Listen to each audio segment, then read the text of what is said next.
নতুন আরেকটা প্রোডাক্ট আমাদের হাতে আসলো। পুরান ঢাকার বড় বড় ইঞ্জিনিয়ারদের হাত বদল হয়ে এটা মাজদা RX-7 মডেল কারের সিটের ব্যাক অ্যাডজাস্টার গিয়ার। ইন্টারন্যাশনাল মার্কেটে এর ভ্যালু প্রতি পিস $38 কাছাকাছি। বাংলা টাকায় কনভার্ট করলে এর দাম হয় প্রায় সাড়ে 4,000 টাকার ওপরে। যিনি এটা বাংলাদেশে উৎপাদন করেছেন উনি এর ভ্যালু না জেনেই তৈরি করে এখন আর ফিটিং করতে পারছেন না ওনার কারখানায় বর্তমানে 200 পিস প্রোডাক্ট উৎপাদন হয়ে পড়ে আছে। এটা একটা সরকারি প্রজেক্টের কাজ।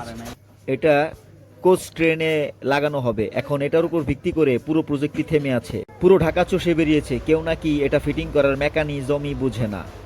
তাই এটা ফিরিয়ে দিয়ে আমাদের নাম্বার দিয়ে ওনাকে আমাদের কাছে পাঠিয়ে দিয়েছে। এখন এই হলো আমাদের বাংলাদেশের টেকনোলজিয়া।